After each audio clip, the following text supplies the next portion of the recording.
여기까지가 지금 다니엘이 기도한 내용입니다. 기도의 전문이라고 할 수 있는데요, 이 기도를 언제 했느냐, 앞으로 좀 가셔야 됩니다. 6장으로 가서 다니엘이 하루에 3번씩 기도를 하죠. 그 기도한 내용, 그것 때문에 사실은 사자굴에 들어가게 되잖아요. 그 기도한 내용이 지금 우리가 읽은 9장 3절에서 19절까지의 내용이 되겠습니다. 이 기도를 어느 정도로 열심히 했느냐, 3절에 보면 여호와께 기도하여 자복하여 이르기를 3절이요, 내가 금식하며 베옷을 입고 죄를 무릅쓰고 주 하나님께 기도하며 간구하기를 결심하고. 물론 6장에서 다니엘이 하루에 3번씩 기도했잖아요. 창문을 열어놓고 예루살렘을 향하여 3번씩 기도했다는 내용만 나오지, 그가 이렇게까지 자기의 금식하고 베옷을 입고 죄를 뒤집어 쓰고 하나님께 막 정말 참회하듯이 이렇게 기도했다라는 내용은 없어요. 근데 지금 이 9장에서 다시 6장에서 다니엘이 하루에 3번씩을 이렇게 기도했다라고 하면서 그것 때문에 3번씩 하나님께 기도한 것 때문에 사자굴에 들어가서 죽임을 당할 뻔한 일이 있었죠. 그냥 기도한 것도 아니고 숨어서 기도한 것도 아니고 속으로 기도한 것도 아니에요. 이 정도가 되면 얼마나 부르짖어가며 기도를 했겠어요. 기도하지 말라고 분명히 얘기를 했고 왕이 도장까지 찍었단 말입니다. 그것을 모르고 실수로 한 게 아니에요. 다니엘은 분명히 내가 왕의 명령을 알고 또 왕이 나를 그것 때문에 죽일지라도 나는 하나님 앞에 기도하겠다고 이야기를 했어요. 왜 그렇게 다니엘이 심각하게 기도하느냐, 말씀드린 것처럼 이 바벨론의 포로로 잡혀온 기간, 예레미야 선지자를 통해서 예언하셨던 70년의 기간이 다 되어 와요. 이제 얼마 남지 않았단 말입니다. 문제는 뭐냐 하면 이스라엘 백성들이 회개하지 않아요. 그게 너무 안타까운 거죠. 사실 글쎄 제가 다니엘을 얼마나 알겠습니까마는 다니엘이 지금껏 살아오면서 하나님이 함께 하시고 다니엘을 계속 나라가 바뀌어도 총리로 삼으신 그것이 다니엘에 대한 다니엘을 통해서 보여주시고자 하는 하나님의 뜻이 분명히 있거든요. 그렇다면 다니엘은 어린 나이에 끌려온 것도 죄악 때문이 아니라 하나님이 이것을 통해서 이스라엘 백성들을 깨닫게 하심이라는 것을 이미 강조해 왔단 말입니다. 죄악 때문이 아니에요. 그리고 다니엘이 하루에 3번씩이나 목숨을 걸고 기도한 것을 보면 자신의 죄를 회개하고자 하는 것이 아니에요. 물론 설명은 내가 하나님께 기도하고 금식하며 베옷을 입고 죄를 뒤집어 쓰고라고 설명은 하지만 다니엘 자신의 죄라기보다는 이스라엘 백성들의 죄악 때문에 기도를 하고 있다라고 보는 것이 더 맞을 것 같아요. 더군다나 다니엘은 지금 말씀드린 70년이 다 되어감에도 불구하고 그 기간을 하나님은 약속을 지키실 거예요. 70년이 되면 이스라엘 백성들을 돌아가게 하실 거예요. 약속을 하셨으니까. 문제는 또다시 돌아올 수 있는 거 아니잖아요. 또다시 포로로 잡혀가거나 또다시 멸망할 수 있는 모습이 이스라엘에 남아있는 겁니다. 실제로 다니엘은 지금 이때의 나이가 제가 페이퍼에도 드렸습니다만 80이 넘었어요. 당장 언제 죽을지도 모르는 거고, 또 다니엘이 다시 예루살렘으로 돌아간다는 보장도 없어요. 그때까지 자기가 살아있으리라 그런 내용은 없잖아요. 어쩌면 자기하고는 관련이 없을 수도 있어요. 그런데 자기랑 관련이 없는 일에 다니엘은 목숨을 걸고 있어요. 그것도 총리라는 신분으로 말입니다. 왕을 도와주어야 할 왕의 가장 측근이에요. 지금 이 관리들은 못마땅해요. 다니엘이 나이가 많은 것도 그렇고 다니엘이 지금 몇 대에 걸쳐 나라가 바뀌는데도 불구하고 계속해서 총리로 남아있는 것 자체가 못마땅해요. 더군다나 다니엘은 유대인이고 포로로 잡혀온 사람들이잖아요. 그 포로로 잡혀온 사람이 자기들 위에 있다? 이것을 받아들이기가 쉬웠겠냐 말이에요. 무슨 이유로든지 어쩌면 이 왕에게, 왕이 아닌 다른 사람에게 기도하거나 절하는 것을 용서하지 말고 그를 죽이라고까지 요청한 것도 다니엘을 타겟으로 두고 했을 가능성이 높단 말이에요. 다니엘이 그때만 작정해서 이때만 하지 말라 한 그때만 기도했겠냐 말입니다. 아니겠죠. 그 전부터도 다니엘은 기도해왔고 다니엘의 기도를 알고 있는 그들이 만약에 이런 공포가 나고도 다니엘이 기도하겠는가? 기도한다면 다니엘은 사자의 밥이 될 것이다 라고 생각을 했을 거란 말입니다. 그것을 알고도 다니엘은 기도를 멈추지 않았어요. 말씀드린 것처럼 자기가 돌아갈 것도 아니고 자기의 죄악이 아니에요. 이스라엘의 죄악을 대신하여 하나님의 은혜를 베풀어 주시고 저들이 깨달을 수 있도록, 그래서 돌아가서 다시는 이러한 아픔을 겪지 않기를 다니엘은 바라고 소망하는 겁니다. 이대로 하나님의 약속대로 돌아간다 한들 여전히 하나님을 향한 믿음이 없다면 또다시 하나님의 징계와 심판을 면할 길이 없어요.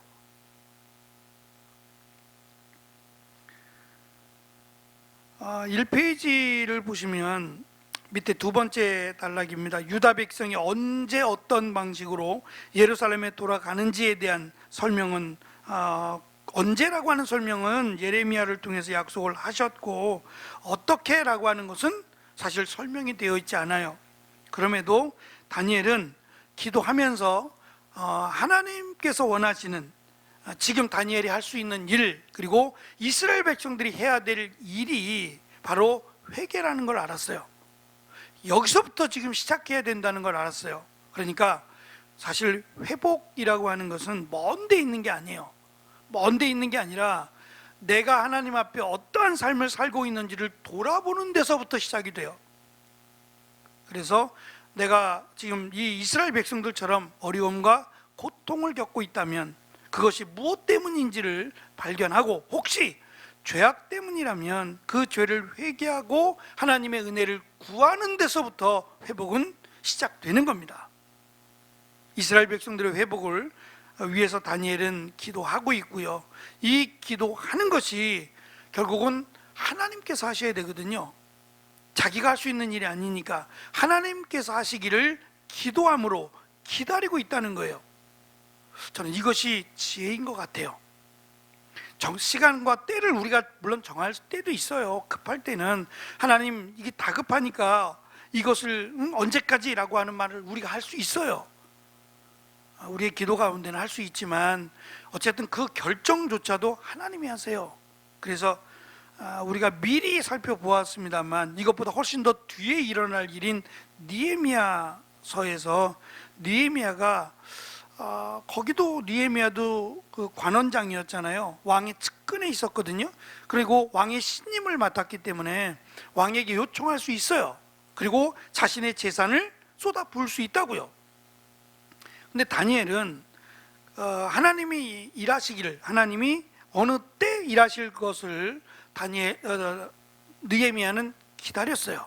기도함으로. 근데 그 때와 시기를 느헤미야가 정하지 않았어요. 그리고 하나님이 이때다 라고 하는 신호를 느헤미야가 받았을 때 그때 왕에게 이야기하잖아요.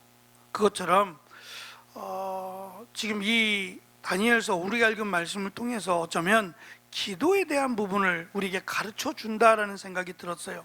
어떻게 기도하느냐, 물론 간혹 급할 때 우리가 때를 정하기도 하겠지만 어쨌든 그 역사하심은 하나님이 정하신 거예요. 그래서 우리가 할 수 있는 일은 하나님이 정하신 때에 역사하시도록 기도하는 일을 해야 된다라는 것을 이 다니엘서 오늘 말씀을 통해서 우리에게 가르쳐 줍니다. 지난 시간에 말씀을 드린 것처럼 예레미야 29장 12, 13절 이 페이지입니다. 말씀에 보면 제가 맨 위에 밑줄을 그어놨습니다. 같이 읽어볼게요. 이 페이지 맨 위에 줄입니다. 너희가, 시작, 너희가 내게 부르짖으며 내게 와서 기도하면 내가 너희들의 기도를 들을 것이요 너희가 온 마음으로 나를 구하면 나를 찾을 것이요 나를 만나리라 는 말씀을 주셨고, 이 말씀을 다니엘은 기억했어요. 그래서 예레미야 29장에 있는 말씀처럼 하나님 앞에 부르짖어서 하나님이 우리를 만나 주시도록, 우리가 만나러 가는 게 아니라 사실은 하나님이 만나 주셔야 되는 건데 하나님은 만나 주겠다라고 약속을 하셨어요. 그래서 믿고 다니엘은 기도합니다. 4절부터 19절 말씀은, 기도는 다니엘이 예루살렘을 향해 창문을 열고 하루에 3번씩 무릎을 꿇고 기도한 내용이라고 했습니다. 그가 이렇게 기도한 것은 하나님께서 역사하신다라고 하는 믿음이 있었기 때문이에요. 그러니까 그 역사하시면은 사실 어려움이 있어요. 왜냐하면 목숨을 걸어야 돼요. 지금 상황이 목숨을 걸어서 기도를 해야 돼요. 말씀드린 것처럼 숨어서 기도할 수 있고요, 소리내지 않고도 기도할 수 있어요. 근데 다니엘은 그렇게 기도하지 않았어요. 그렇게 기도하지 않아야 된다는 게 아니라 사실은 다니엘은 이 공포가 있기 전부터도 기도했을 거란 말이에요. 그 기도하는 방식이나 기도했던 내용을 바꾸지 않았다는 얘기예요. 그러니까 이 공포가 되고 나서 의도적으로 이렇게 했다, 물론 그렇게도 볼 수 있지만 그것보다는 앞에서부터, 공포가 되기 이전부터 다니엘은 이런 식으로 기도를 해왔어요. 근데 이런 식으로 기도해온 것을 공포했다 그래서 숨거나 소리를 감추거나 하지 않았다는 얘기예요. 여전히 똑같은 방식으로 다니엘은 기도했다라고 하는 거죠. 근데 거기에서 지금 사자굴에서 다니엘을 건지신 그 내용 자체도 하나님이 역사하신다라고 하는 증거가 될 수 있다는 거예요. 누구도 하나님을 막을 수 없다. 사자가 아니라 이 페르시아라고 하는 왕도, 또 바벨론의 왕도, 누구도 다니엘 사실 어찌 보면 밀어도 넘어질 수 있는 그 정도 나이잖아요. 나이가 이때 당시에 80이면 굉장히 많은 나이 아닙니까? 물론 다니엘이 얼마나 건강했는지는 알 수 없지만 통상적으로 노인이었기 때문에 뭐 힘으로 얼마든지 제압할 수도 있고 해요. 그런 연약한 다니엘을 누구도 손댈 수 없는 거예요. 굶주렸던 사자도 마찬가지고 그 누구도 다니엘을 대적할 수 없다라고 하는 것을 지금 보여주면서, 이미 역사는 하나님이 역사에 가신다라는 것을 이 사자굴에 던져진 다니엘, 사자도 손대지 않았던 그 다니엘의 모습을 통해서 하나님이 보여주고 계신 겁니다. 예레미야 29장 10절에서 여호와께서 이같이 말씀하시느니라, 지난 시간에 읽어본 말씀이죠. 제가 밑줄을 좀 긋다고 했는데 밑줄을 못 긋었어요. 찾으셨죠? 세 번째 단락입니다. 여호와께서, 말씀 읽어볼게요. 시작. 여호와께서 이와 같이 말씀하시니라, 바벨론에서 70년이 차면 내가 너희를 돌보고 나의 선한 말을 너희에게 성취하여 너희를 이곳으로 돌아오게 하리라. 이곳이란 예루살렘을 의미합니다. 예루살렘으로 하나님이 돌아오게 하시겠다라고 하는 약속이에요. 문제는 지금도 하나님을 제대로 섬기지 않는데, 포로로 잡혀온 이스라엘이 지금도 하나님을 제대로 섬기지 않는데 돌아간들 섬기겠냐 말이에요. 우리가 돌아간 이스라엘을 아직 확실하게 살펴보진 않았습니다만 그 돌아가서도 하나님을 여전히 섬기지 않아요. 그게 사실은 다니엘이 너무 안타까운 모습이에요. 하나님은 약속을 지키실 거예요. 그런데 그 약속, 그 은혜를 받은 이스라엘은 하나님에 대한 은혜를 감사하거나 다시는 하나님 앞에 죄를 짓지 않겠다라고 고백하며 살아가지 않는다는 게 문제예요. 그래서 다니엘은 그 부분을 놓고 기도하는 겁니다. 그래서 사실은 우리가 우리 교회를 위해서도 기도하지만 한국 교회를 위해서, 한국을 위해서 기도할 때에도 우리 전체를 놓고 기도하는 겁니다. 우리뿐만 아니라 한국 교회가 정신 차리고 이 나라에 믿는 사람들이 정신 차리고 믿지 않는 사람들도 하나님을 두려워할 수 있도록, 그것이 나만을 위한 기도가 아니라 우리를 향한, 또는 이 나라와 민족을 향한 기도라고 생각해요. 다니엘은 자기 자신도 포함되고 있지만 자기 자신만을 위한 기도를 하는 게 아니라 이스라엘 전체를 위해서 사실은 기도하고 있는 겁니다. 그리고 하나님은 그 기도를 기뻐하셨어요. 그렇다면 우리도 우리뿐만 아니라 한국 교회를 위해서도 이 나라와 민족을 위해서도 하나님 긍휼히 여겨주시고 하나님을 두려워하는 마음을 갖기를 기도해야 될 줄 압니다. 맨 밑에 2페이지 밑에 단에 보시면 다니엘의 기도는 6장에서 그가 기도하지 못하도록 방해하는 그 관리 관원들이라고 할 수 있죠. 그들 또는 그들의 동조하여 다니엘을 죽이라고 명한 왕도 포함해서 사탄의 역사임을 알 수 있어요. 예수님을 팔았던 가룟 유다가 그가 처음부터 사실 사탄의 마음이 들어간 게 아니에요. 사탄의 마음이 들어간 게 아니라 사실은 그의 예수님과 3년 동안을 같이 했잖아요. 거의 3년을 예수님과 같이 하면서 얼마나 많은 기적과 능력을 보았고 들었고 가르침을 받았어요. 3년 동안 매일같이 예수님과 함께 했다고 볼 수 있는데 그럼에도 변화되지 않는 게 이상하죠. 그럼에도 믿음이 들어가지 않는 게 이상해요. 그러니까 이것이 하나님이 예수님께서 얼마나 많은 기회를 주셨을까요? 3년 동안 그의 믿음이 처음과 예수님을 배반할 때와 크게 차이가 없다면 어쩌면 이렇게 변화되지 않는 가룟 유다에게 얼마나 많은 기회를 주셨을까요? 근데 결국 그것이 사탄의 마음이 들어가게 된 거라면 누구도 장담할 수 없다는 생각이 들어요. 누구도.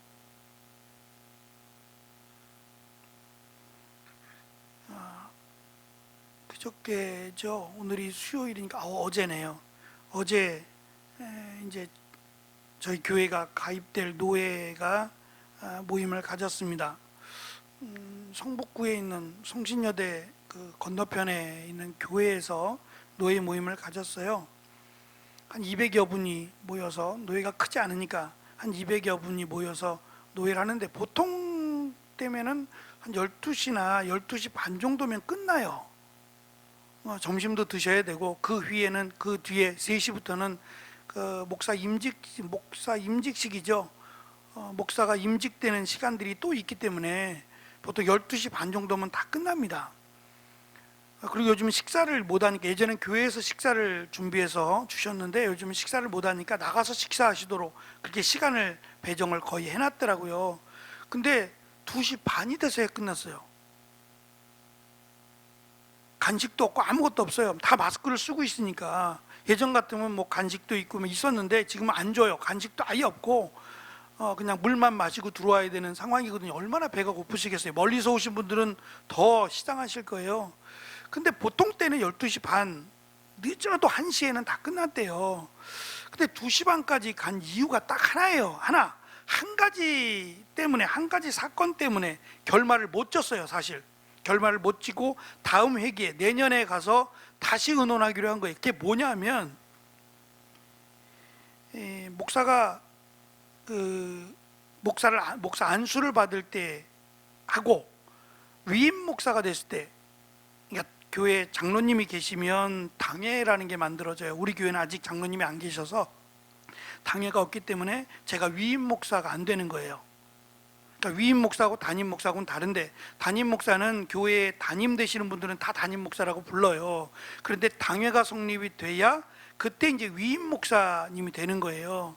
이 위임 목사가 됐을 때의 이 날짜가 있어요. 그러니까 목사가 됐을 때, 목사 임직이 됐을 때 날짜와 위임이 됐을 때 날짜가 2개가 기록이 되는데, 보통은 이제 위임된 순서로, 위임 목사가 된 순서로 서열이 매겨져요. 별 의미는 없는데 이 서열에 따라서 이제 노회장이 되거나 뭐 서기가 되거나 할 수 있는 자격이 주어져요. 순서대로, 이렇게 순서대로. 그래서 내가 하겠다 그러면은 그 절차를 밟을 것이고, 난 안 하겠다 그러면 내가 뒤로 빠지고 다른 사람이 이제 그 순서를 따라가겠죠. 그러니까 아무나 하겠다고 하는 게 아니라 그런 순서가 또 있어요. 근데 이 문제가 뭐냐면, 이 위임 목회를 오래 했어도 당회가 설립이 안 되면 위임 목사가 안 되잖아요. 그러니까 자기는 하고 싶은데 나이가 벌써 한참 나이도 많고 그래서 하고 싶은데 위임 목사가 늦게 됐단 말입니다. 당회가 늦게 돼서. 그러면 서열이 저 뒤에 가 있으니까 아무리 하고 싶어도 못 하는 거예요.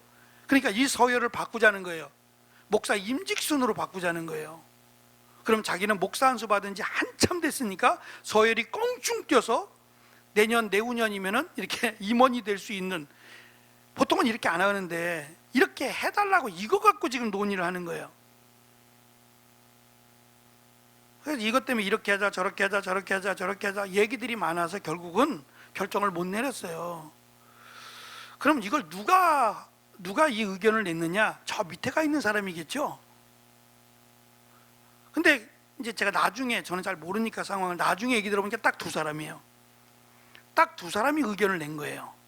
그러니까 두 사람이 하고 싶다는 얘기죠. 그래서 그냥 두 사람을 시켜주든가, 하라고 시켜주든가, 아니면 두 사람이 안 하면 되잖아요. 그걸 뭘 그렇게, 노회장을 하려면요, 이 노회다 상납금이라는 걸 내야 돼요. 2천만 원입니다. 저 노회장 한번 시켜주세요. 교회에서 2천만 원을 내야 돼요, 노회다가. 물론 큰 교회는 이게 꼭 해야 될 사람은 해야 돼요, 노회를 위해서. 근데 2천만 원을 마련하려면 큰 교회는 뭐 큰 돈이 아닐 수도 있어요. 근데 그렇지 않은 교회는 웬만하면 다 큰 돈이에요. 2천만 원이 적은 돈은 아니잖아요. 근데 누구나 해야 되니까, 그리고 노예를 위해서 누군가는 맡아야 되면, 이왕이면 좀 교회가 여유가 있는 교회가 했으면 좋겠어요. 근데 작은 교회가 이걸 하려면 교회에다 뭐라고 말할 거예요? 그러니까 이런 정황들을 보면 누군가는 해야 되겠지만 꼭 내가 해야 되는 건 아니잖아요. 결국 욕심인 것 같아요. 욕심이라는 생각이 들었어요. 그래서 제가 참 사람의 마음은 나이가 들면 좀 이게 멈추는 거를 좀 잘해야 되는데 이게 쉽지 않구나라는 생각을 해요. 욕심이 더 들 수가 있나 보다. 나이가 들수록 더 욕심을 갖게 되나 보다라는 생각을 가졌어요. 이게 조금 비약된 말일 수도 있는데 평상시에 어떠한 마음을 갖느냐가, 저는 그리스도의 마음이 들어갈 수도 있고 어떠한 마음을 갖고 살았냐가 사탄의 마음이 들어갈 수도 있어요. 제자잖아요. 12명밖에 안 되는 제자들 가운데 사탄이 역사했던, 물론 뭐 베드로도 부인했습니다만 가룟 유다는 분명하게 사탄이 그 마음에 들어갔다고까지 설명을 하니까 참 이게 쉽지 않구나라는 거예요. 그러니까 누구도 장담할 수 없다. 누구도 평상시의 믿음, 평상시의 삶이 결국은 나를 만들 수 있다라는 생각을 가졌어요. 그러니까 누구도 자신 있게 말하지 말고 늘 매일매일의 삶 속에서 내 안에 그리스도께서 함께 하시기를 생각한다면 예수님을 부인하겠느냐고요. 예수님을 팔겠냐고요. 그러니까 누구도 장담하지 말고 그리스도의 마음으로 채워가는 방법밖에 없다라는 생각을 가져보았습니다. 3페이지 중간에 보시면 다니엘의 기도는 네 가지로 이렇게 나누어 살펴볼 수 있는데, 첫째는 다니엘은 하나님의 이름을 부르면서 하나님을 사랑하고 하나님의 계명을 지키는 자를 위하여 하나님이 언약을 지키시는 분이라는 사실을 믿고 기도해요. 그러니까 다니엘뿐만 아니라 믿음의 사람들의 기도는 하나님이 누구신지를 바르게 믿었어요. 막연하게 믿는 게 아니에요. 호세아서를 보면 뭐라고 얘기하냐면 참 기가 막힌 거예요. 하나님을 남편으로 주시거든요. 이건 좀 비약적인 표현인데 하나님을 남편으로 두는데, 그때 당시에 이스라엘 백성들은 바알을 남편으로 둬요. 이게 무슨 말이냐면 우리에게 바알이라고 하는 그 신이 풍요의 신이에요. 하늘과 하늘에 있는 바람과 비를 몰아주는 신으로 섬겨왔어요. 그러니까 우리를 풍요롭게만 하면 하나님도 괜찮고 바알도 괜찮다 이거예요. 이런 게 어디 있어요? 하나님을 온전히 믿으면 이런 생각 안 해요. 기근이 와도 어려움이 와도 하나님에 대한 믿음이 흔들리지 않아야 돼요. 그런데 조금만 기근이 오면 갈아타는 거예요. 하나님은 능력이 없으니까 바알을 믿겠다. 이거는 하나님을 모르는 거예요. 그러니까 믿음은 하나님을 아는 만큼 성장해요. 그리스도를 아는 만큼 믿음이 생긴다고요. 내가 그리스도를 어떻게 아느냐가 믿음을 결정한단 말이에요. 그래서 말씀을 들어야 되고, 믿음은 들음에서 난다고 강조하는 이유예요. 우리가 정신을 차리고 말씀을 들어야 될 이유가, 말씀을 들어야 믿음이 성장하기 때문에 그래요. 많은 목사님들이, 저도 마찬가지입니다. 많은 목사님들이 이 원고를 써요. 원고를 쓰는 이유는 즉흥적이지 않게 설교하기 위함이에요. 생각나는 대로, 내 느끼는 대로 설교하지 않기 위해서 원고를 쓰는 거예요. 그래야 나도 성장하지 않겠어요?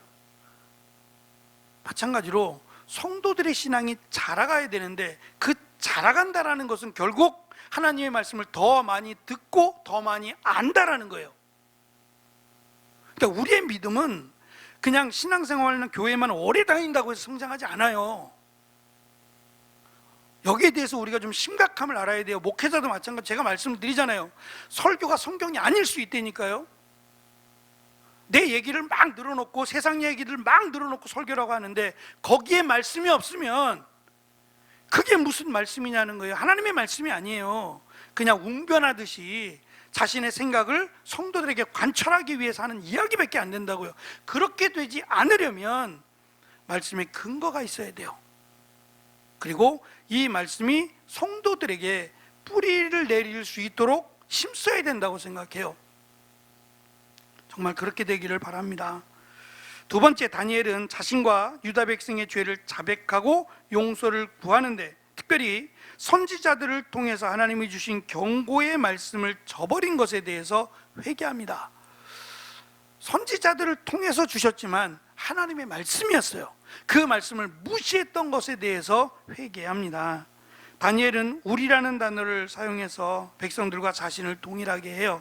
다니엘은 죄가 없다면 말이 안 되겠지만, 다니엘은 죄를 짓지 않으려고 참 노력을 많이 했던 것처럼 보여. 하루에 3번씩이나 이렇게 시간을 정해놓고 기도했잖아요. 아침, 오후, 저녁 이렇게 기도했을 거예요. 하루에 3번씩 기도하는 사람이 죄를 지을 가능성이 적죠. 아무래도 그렇지 않겠어요? 하루에 3번이면 적은 게 아닌데 그 3번씩 기도하는 사람이 죄를 짓겠느냐 말이에요. 그런데도 다니엘은 우리의 죄라고 설명하면서 자신을 이스라엘 백성들 안으로 포함해서 기도하고 있다는 거예요. 세 번째는, 다니엘은 유다가 당하는 어려움이 하나님이 심판하신 결과임을 지금 몇 번이나 반복해서 이야기합니다. 그 심판이 공의롭다. 하나님의 심판은, 왜냐하면 약속한 대로 심판하신 거기 때문에 공의롭다라는 사실을 인정합니다. 모세의 율법에 기록된 맹세대로 되었사오니 라는 말과 13절 모세의 율법에 기록된 대로라고 하는 하나님의 약속을 지키신 거예요. 하나님은 의로우셔서 지금 이 심판이 우리에게 임한 것이다 라는 것을 분명히 알라는 거예요. 단순히 우리를 미워서 그게 아니라는 것을 분명히 인지하라는 거예요. 그러면 하나님은 신실하셔서 약속을 지키시고 돌아가게 하실 때에 돌아가면 끝나느냐? 그렇지 않아요. 말씀드린 것처럼 내가 무슨 죄를 져도 나는 구원받을 수 있어, 착각이에요. 엄격하게 얘기하면 히브리서에서 강조하는, 제가 몇 번이나 말씀드렸지만, 믿는 것 같은데 그가 예수님을 부인하는 경우, 그 믿지 않은 거예요. 우리가 속은 거라고요. 믿지 않은 거였어요. 그에게는 성령이 임하지 않았던 거였어요. 우리가 볼 때는 성령이 임한 것 같았어요. 기도도 잘하고 믿음도 좋은 것 같고, 그렇지만 사실은 그에게 성령이 임하지 않았던 것이라고 설명을 하거든요. 그러니까 문제는 그들이 돌아가서도 지금 문제가 되는 거라서 다니엘은 이렇게 기도하고 있는 겁니다. 네 번째, 다니엘은 하나님이 긍휼을 베풀어 주셔서 유다 백성이 자신들의 나라로 돌아갈 수 있게 해달라고 기도하는데, 물론 하나님의 약속을 지키실 거예요. 그 약속을 지켜주시기를 기도하고 있는 겁니다. 하나님이 과거에 이스라엘을 출애굽하게 해주신 것처럼 이번에는 바벨론에서 나가게 해달라고 다니엘은 간절히 기도합니다. 어느 대기업에서 신입사원을 뽑는다고 광고를 했어요. 공고를 해서 신입사원을 뽑는데 한 명 뽑는데요. 지금 당장 필요한 사람이 한 명이래요. 그래서 서류 면접을 해서 6명을 뽑았어요. 그 6명 중에 1명을 뽑을 거예요. 그 6명을 이제 내일 서류 면접이 끝나고 내일 면접을 하겠습니다라고 통보를 했어요. 면접관이 기다리고 있는데 앞에 의자가 쭉 있는데 6명인데 분명히 면접할 사람은 6명인데 7명이 앉아 있는 거예요. 아무리 생각해도 이상해서 오늘 면접 볼 사람은 6명인데 왜 7명인가요? 한 분은 통보를 받지 않은, 그러니까 면접을 본다고 통보를 받지 않는 사람일 거라는 거예요. 그랬더니 한 사람이 제가 서류 면접에서 떨어진 사람입니다 라고 얘기한 거예요. 당신은 서류 전형에서 떨어졌는데 어떻게 면접까지 오셨습니까? 라고 했더니 이 사람이 얘기합니다. 제가 서류에서 떨어진 것이 억울해서 왔대요. 그래서 이 면접에서 이야기를 하고 싶어서 자기는 왔대요. 그러면서 이야기를 합니다. 저는 유수한 대학을 나오지 않았습니다. 그리고 12번이나 직장을 옮겨야 됐습니다. 그랬더니 그것 때문에 당신은 떨어진 거예요. 서류 전형에서 그것 때문에 당신은 떨어진 거예요 라고 이야기를 한 겁니다. 그랬더니 그래서 제가 온 겁니다. 이거를 말씀드려야겠기에 왔습니다. 저는 퇴사하지 않았습니다. 회사가 망했습니다. 제가 들어갔던 회사가 어려움을 겪어서 12번이나 회사가 망해야 됐기에 저는 어쩔 수 없이 회사를 옮겨야 됐고, 그리고 저는 힘들다 그래서 회사를 떠나거나 그만두지 않았습니다. 그리고 또 한 가지, 지금 여기서 뽑고자 하는 이 사원이 제가 돼야 되는 이유가 있습니다. 저는 12번이나 실패를 경험한 경험이 있습니다. 원하지 않았지만 12번이나 저는 회사를 옮겨야 됐던 아픔을 겪고 있는 사람입니다. 이 경험을 이 회사에서 저는 사용하고 싶습니다. 저는 실패를 12번이나 경험했던 사람입니다. 그 경험을 가지고 당신들이 지금 원하는 그 기준이 제가인 것 같아요. 저를 뽑으려고 하는 것 같아서 제가 이 말씀을 드려야겠기에 서류 전형에서는 떨어졌지만 면접에서 꼭 이 말씀을 드려야겠다 생각해서 무례하지만 참석을 했습니다 라고 이야기를 했어요. 어떻게 됐을까요? 책을 읽었는데 책에서는 이 사람이 됐단 말은 없어요. 근데 저 같으면 이 사람 뽑아줄 것 같아요. 제가 왜 이 말씀을 드리냐면 우리가 살아가면서 아픔이나 어려움을 겪지 않을 수 없어요. 노예가 체육대회가 있어서 저랑 같은 동기 목사님이 저도 운동을 좀 하고 싶은 마음이 있고, 목사님이 이제 학부 때 30년 전이에요. 30년 전에 저랑 같이 족구를 참 열심히 했던 목사님인데 그 목사님이 이번에 선수로 뛰게 되니까 저보고 좀 와서 도와달라 그래서 저도 지금 몇 번 족구하러 나갔습니다. 족구하러 이렇게 나가서 족구도 하면서 안 되는 족구도 운동도 한다고 이렇게 하는데, 끝나고 이제 목사님들이 모여서 아침에 일찍 모여요. 7시 반에 모여서 운동을 하고 이제 아침에 식사를 하고 차 한잔을 하면서, 저를 처음 보셨잖아요. 목사님들이 저를 처음 봤으니까 이것저것 다 물어봐요. 그래서 제가 얘기를 했어요. 그랬더니 한 가지를 딱 얘기하는데, 목사님은 7년 동안 우리는 쭉 공부를 했고, 목사님은 7년 동안 사업도 하고 세상 일을 했던 것이 부럽대요.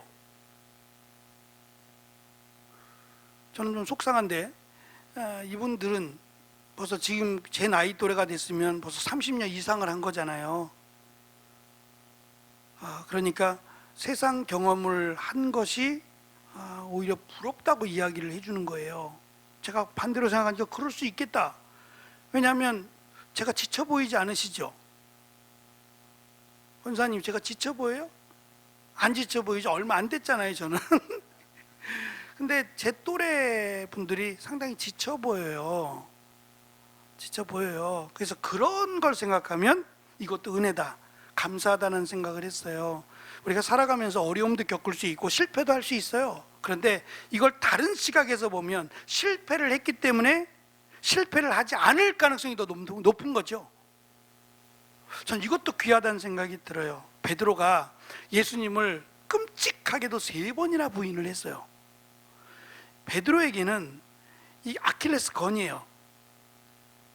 그 사도행전을 보면 베드로가 사실은 대표가 돼야 되는데 대표가 안 돼요. 초대교회 대표가 안 되죠. 야고보가 되잖아요. 그리고 베드로가 처음에 우리가 마태복음, 마가복음, 마태, 마가, 누가, 요한복음을, 공간복음을, 사복음서를 볼 때는 베드로가 마치 수제자인 것처럼 앞에 나서죠. 앞에 나서서 자기가 인정을 받아야 되고 내가 대표가 돼야 되고 막 이런 내용들이 많잖아요. 근데 사도행전을 보세요. 가만히 있어요. 어딜 감히 나서겠어요. 자기가 예수님을 3번이나 부인했는데 예수님의 은혜로 사도가 된 거예요. 그래서 오히려 더 크게 쓰시지 않았을까? 소아시아까지 나가서 이방인들을 향해서 복음을 전하는 이 귀한 일을 늦게까지, 베드로는 나이가 들어서 죽었거든요. 늦게까지 사용하시게 된 것이 아닐까라는 생각을 했어요. 오히려 그것이 베드로가 끝까지 믿음을 지키게 된 또 힘의 원동력이 아니었을까도. 물론 그러라고 하는 얘기가 아니에요. 그러니까 내가 예수님을 3번이나 부인해야지 이런 말이 아니고요. 부인했기 때문에, 이미 과거에 시간이 있었기 때문에 베드로가 오히려 더 정신 차리고 믿음의 경주를 할 수 있지 않았을까라는 점이에요. 그러니까 우리에게 주어진 일들, 뭐 아픔이 있을 수도 있고 어려움도 있을 수 있어요. 이것을 오히려 발판으로 삼아서 더 끝까지 주님께로 향해 나아갈 수 있다면 이거 전화위복이라 할 수 있을 것 같아요. 그러니까 의도적으로 그렇게 할 필요는 없겠지만 때로는 우리가 어려움을 겪는 이 어려움들이 반복해서 생기지 않기를, 지금 이스라엘 백성들에게 원하는 게 그거예요. 또다시 이렇게 될 것 같으니까 다니엘이 볼 때는 그렇게 되지 않기를 기도하고 있는 겁니다.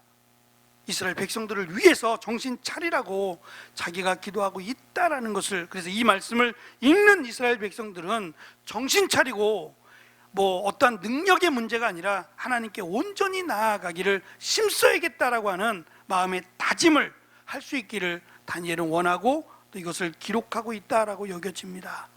저도 마찬가지겠죠. 제가 무슨 말씀을 하겠어요. 제가 여러분들보다 더 낫다? 이런 말은 할 수 없어요. 결코 할 수 없지요.